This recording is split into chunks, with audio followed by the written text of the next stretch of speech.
হক, আল্লাহর হক আছে না নাই বলেন তো? আচ্ছা, বান্দার হক আছে না নাই? আল্লাহর হকটা কি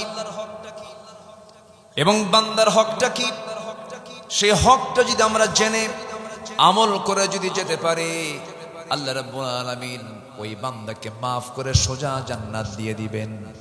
আর যদি হক নষ্ট করে দুনিয়া থেকে বিদায় হয়ে যায়, আমার আল্লাহ আমাকে কখনো মাফ করবেন না, আমাকে জাহান্নাম যেতে হবে।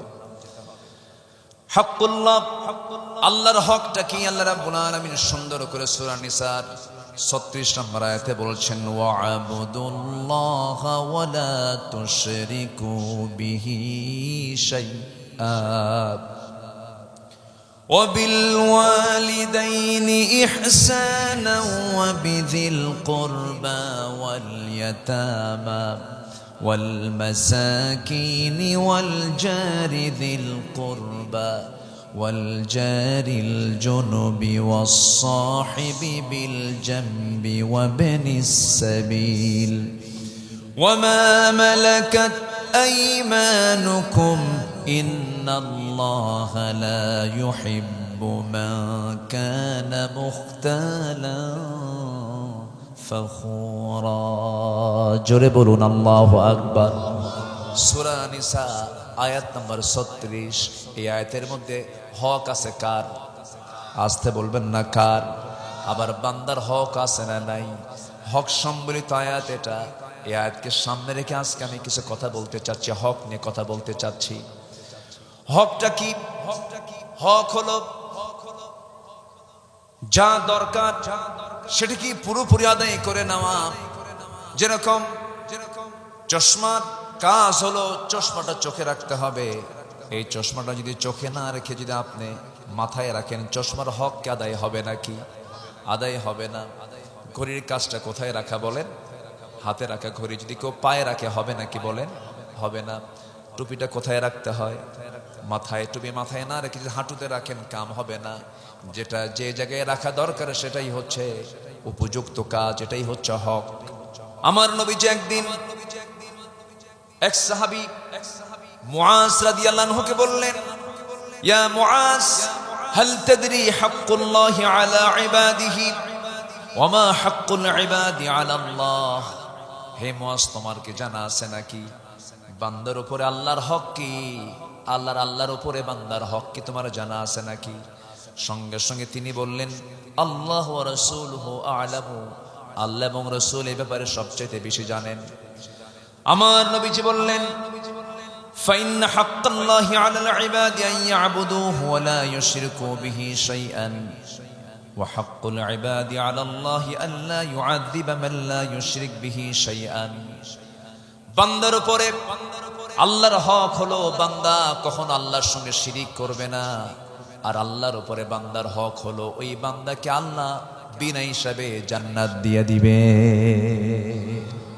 আমার বন্ধুগণ, নাম্বার 1 হলো আল্লাহর সঙ্গে শিরিক করা যাবে না। শিরিক করা মানে হলো জান্নাত হারিয়ে ফেলা, জান্নাত শেষ হয়ে যাবে, জান্নাত পাওয়া যাবে না। আল্লাহ রাব্বুল আলামিন সুন্দর করে বান্দাকে সুস্পষ্ট করে জানিয়ে দিচ্ছেন, ইন্নাল্লাহা লা ইয়াগফিরু আন ইউশরাকা বিহি ওয়া ইয়াগফিরু মা দুনা যালিকা লিমান ইয়াশা ওয়া মান ইউশরিক বিল্লাহি ফাকাদ যাল্লা যালালাম বাঈদা। সূরাতুন নিসা আয়াত নাম্বার 116। আল্লাহ রাব্বুল আলামিন ওয়াদা করে বলছেন, মহান রাব্বুল আলামিন বান্দার সকল গুনাহ মাফ করবেন, শিরকের গুনাহ মাফ করবেন না। ওয়া মান ইউশরিক বিল্লাহি ফাকাদ হারামাল্লাহু আলাইহিল জান্নাহ। যে ব্যক্তি শিরিক করবে তার জন্য জান্নাতটা বাজেয়াপ্ত হয়ে যাবে।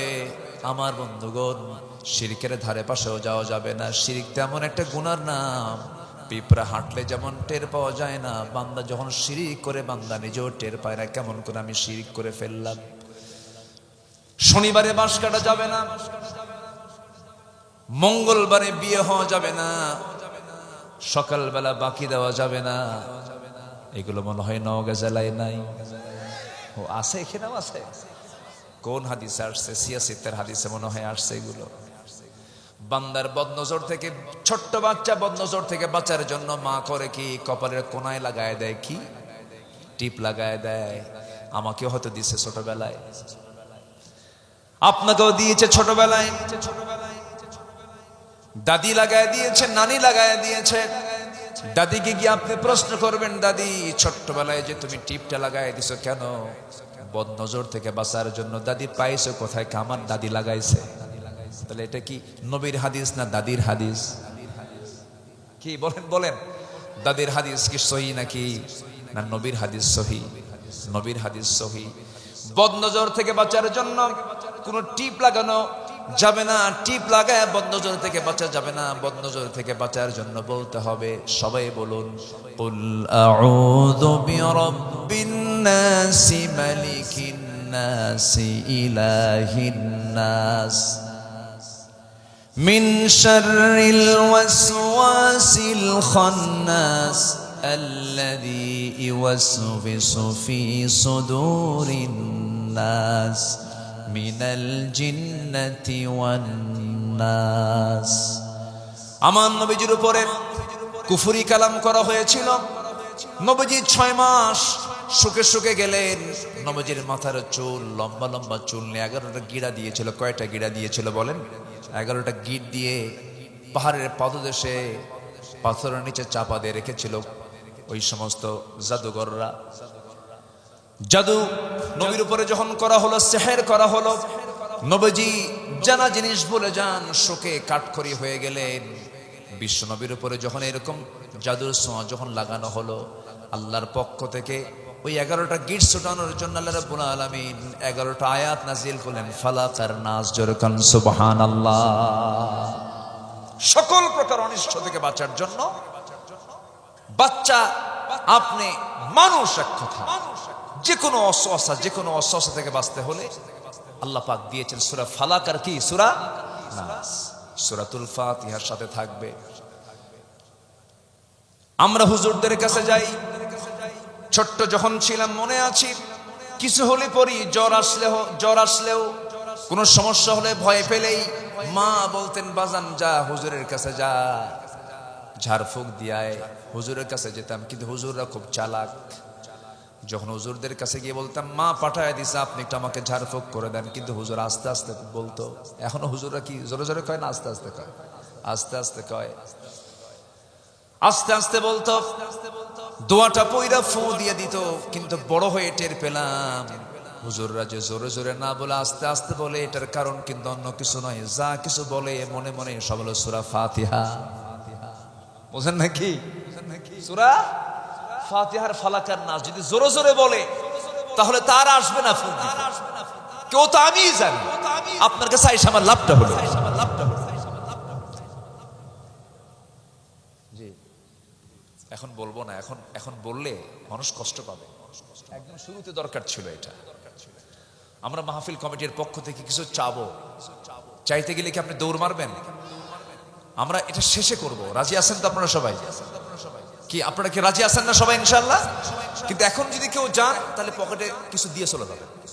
ওই যে একজন উঠলে তাহলে ওনাকে দিয়ে যেতে হবে নাকি? একটু বসেন, একটু মজা করে বললাম। রাগ করতেছেন নাকি আপনারা?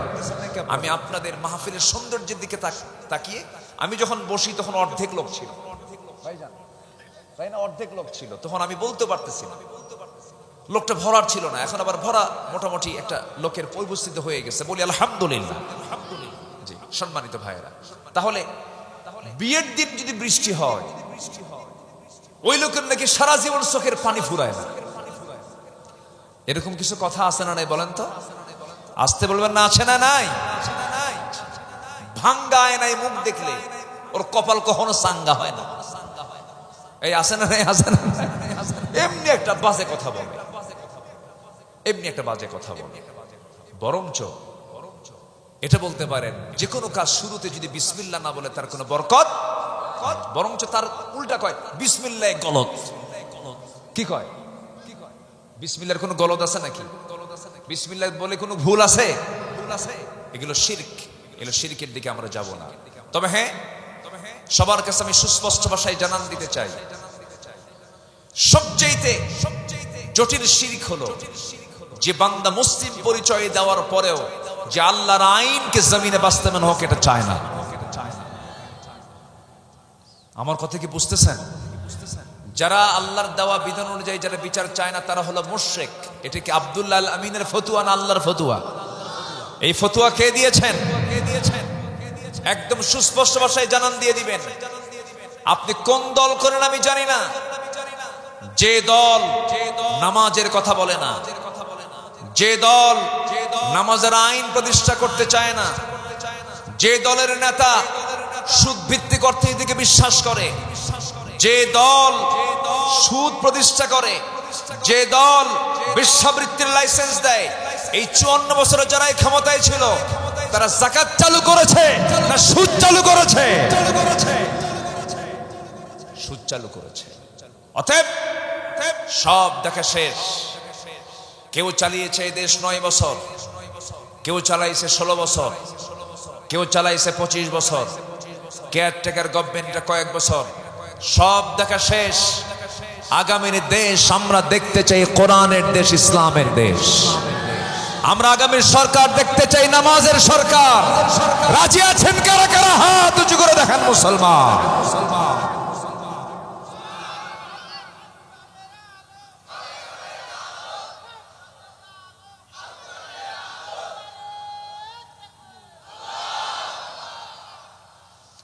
মন খারাপ করলেন নাকি?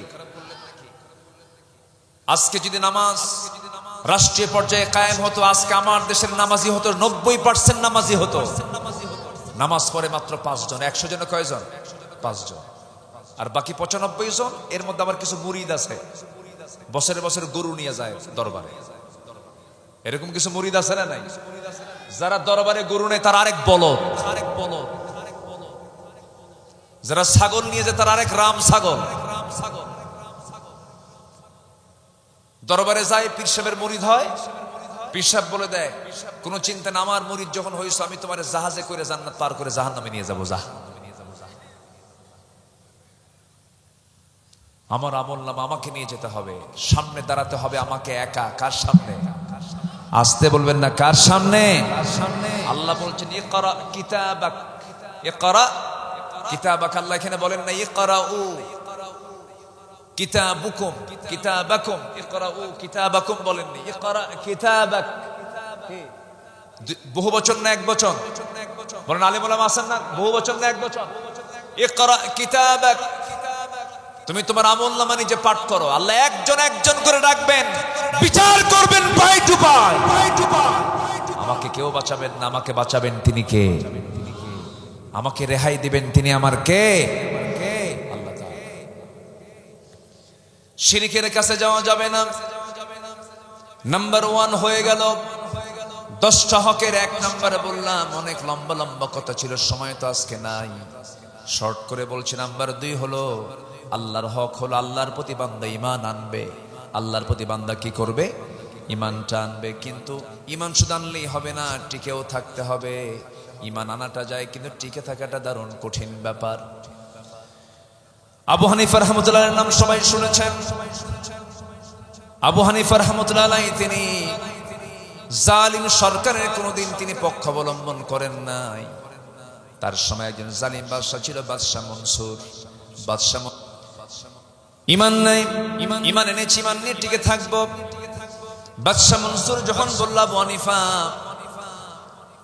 যতক্ষণ পর্যন্ত আমার কথাকে তুমি ফলো না করবে তোমাকে জেলখানায় থাকতে হবে। আবু হানিফা বললেন, বাতিল শক্তির কাছে মাথা নত করবো তোমার কেমন করে বিশ্বাস হয়?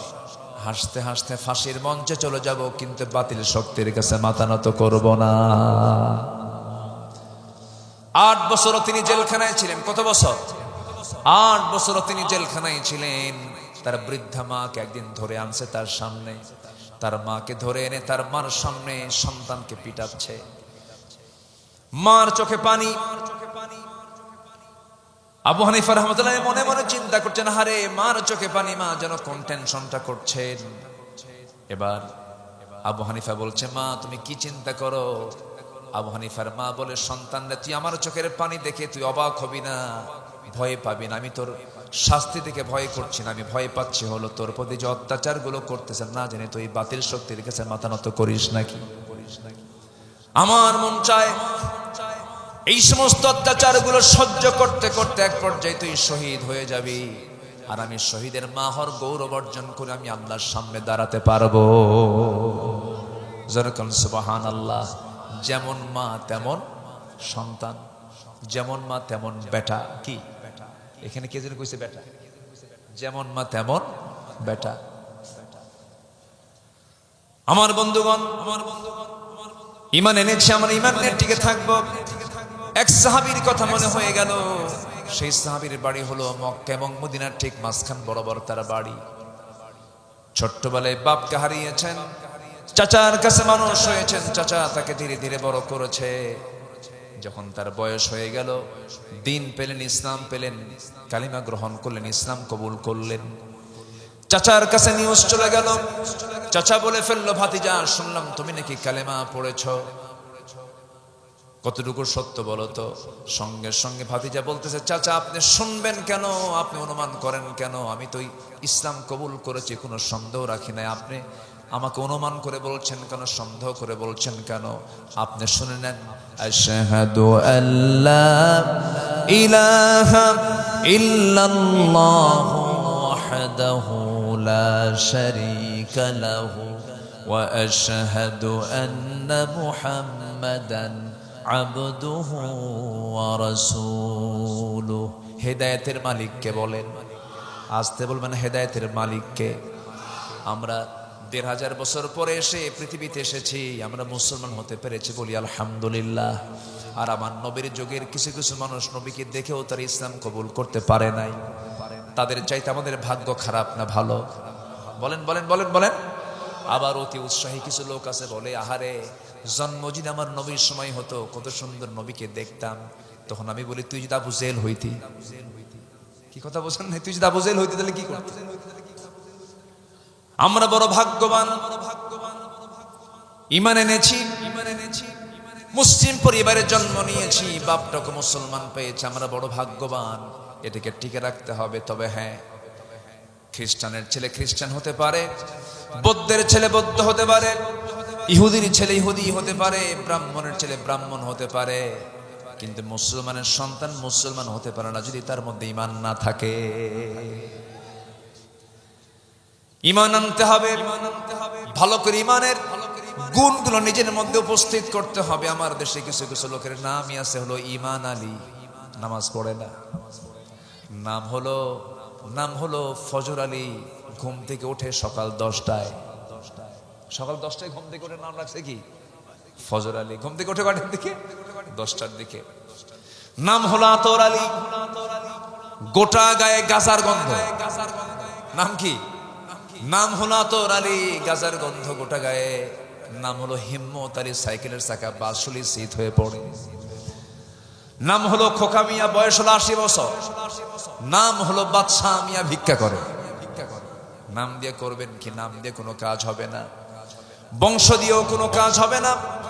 নাম আর বংশ দিয়ে যদি কাজ হতো, পিতার পরিচয় সন্তান যদি জান্নাত পেয়ে যেত, সন্তানের পরিচয় পিতা যদি জান্নাত পেয়ে যেত।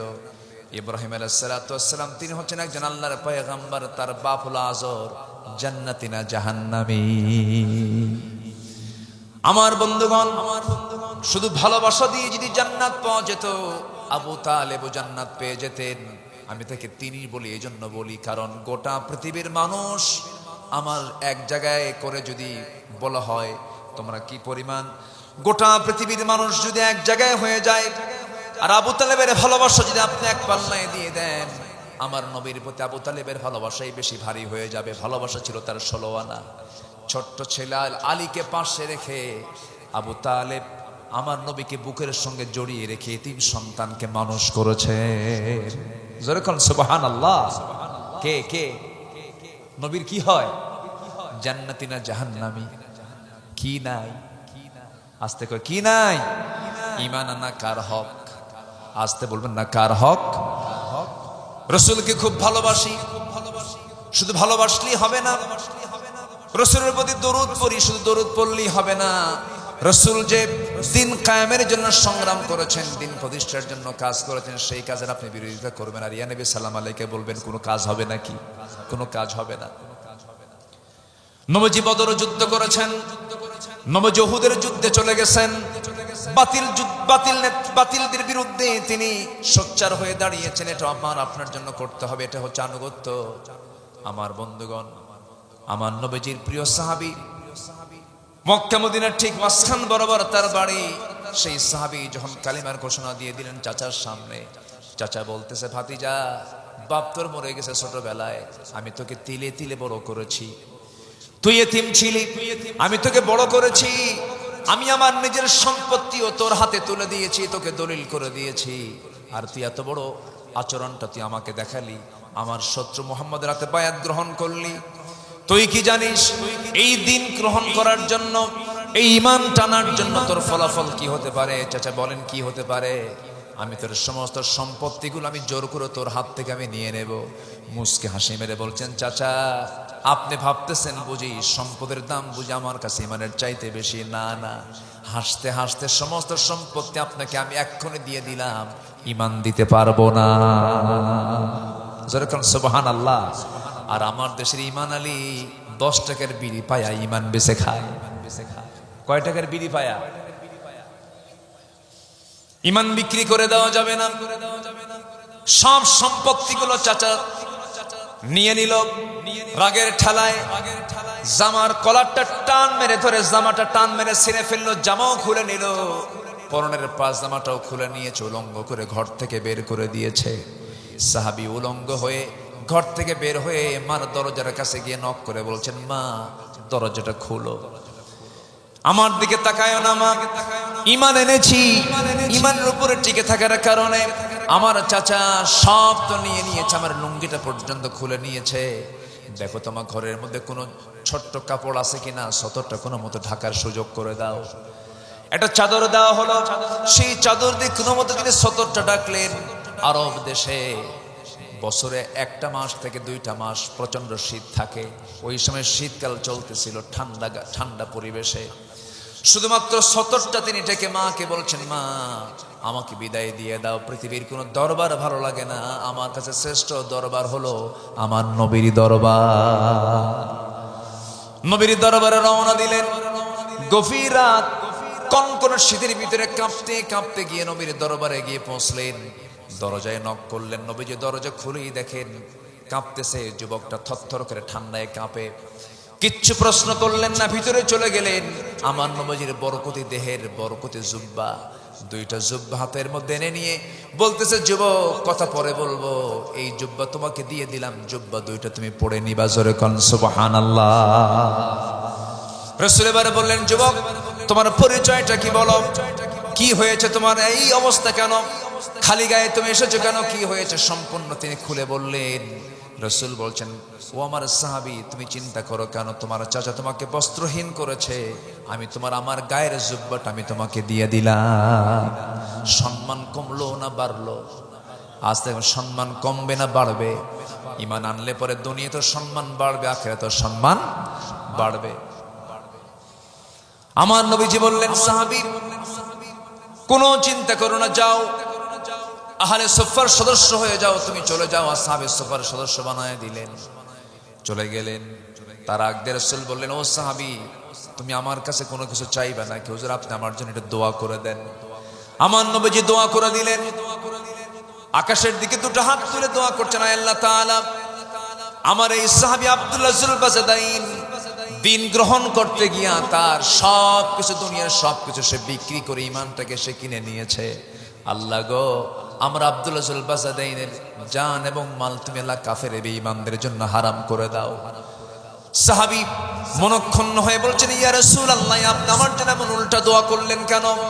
কাফের বেঈমানদের জন্য জানমাল হারাম করে দেন, যদি আপনি আমার জন্য, আমি শহীদ হব কেমনে? আমি তো শহীদ হতে চাই।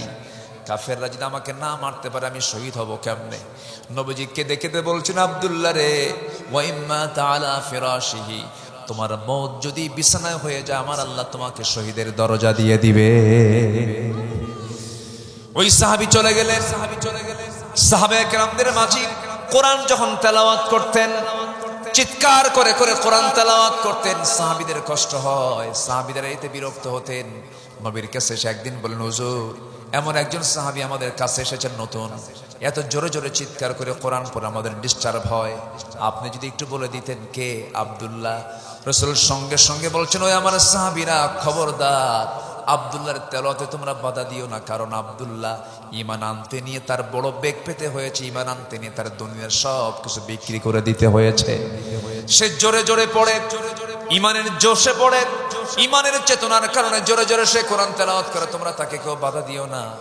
আমার নবী ওই সাহাবীকে নিয়ে কোন এক যুদ্ধের ময়দানে মদিনা থেকে রওনা করলেন। যুদ্ধ শেষ হয়ে গেল, সেই যুদ্ধের ময়দান থেকে ফিরে আসলেন। ফিরে আসার পথে আমার নবীর কানে সংবাদ আসলো, হুজুর আপনি কি জানেন আপনার সেই প্রিয় সাহাবী আব্দুল্লাহ খুব অসুস্থ। রাসূল বলছেন, ভালো করে সেবা করো।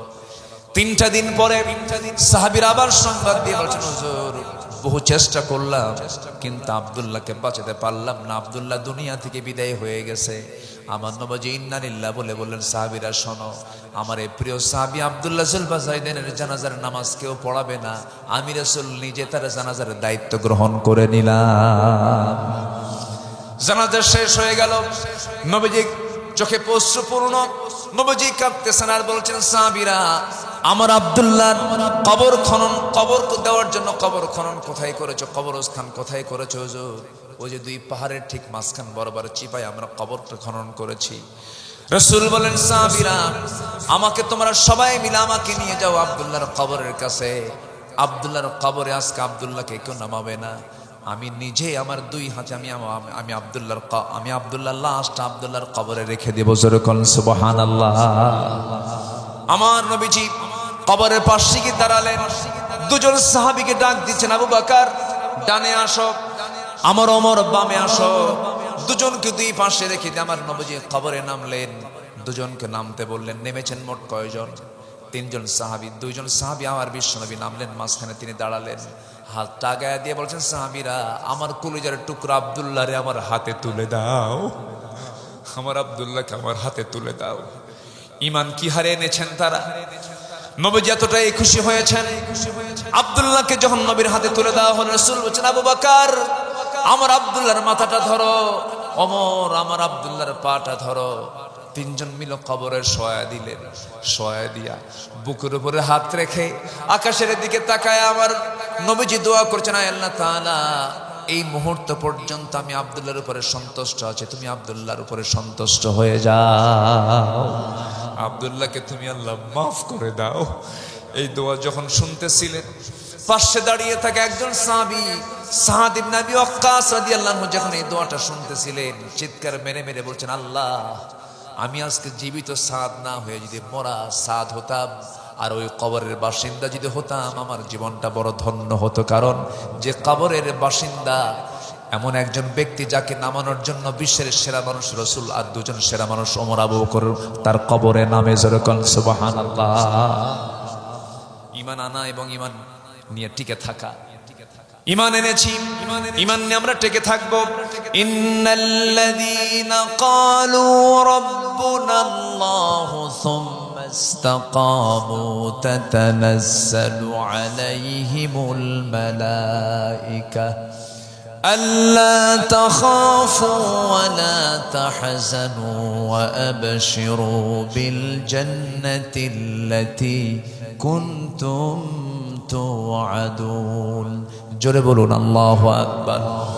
ঈমান যারা আনবে, যারা বলবে আমার রব আল্লাহ এবং তার উপরে টিকে থাকবে, যারা তাদের জন্য জান্নাতের ওয়াদা করেছেন, তিনি আমার কে? আরো জোরে বলেন, তিনি আমার কে? নাম্বার 3 হলো আল্লাহর হক। মোট কয়টা বলেছে বলেন? 10টা। নাম্বার 3 হলো আল্লাহর ভয় করা। কার ভয় করা বলেন? আল্লাহর ভয় করা। ইত্তাকুল্লাহা হাক্কা তুকাতিহি ওয়া লা তামুতুন্না ইল্লা ওয়া আনতুম মুসলিমুন।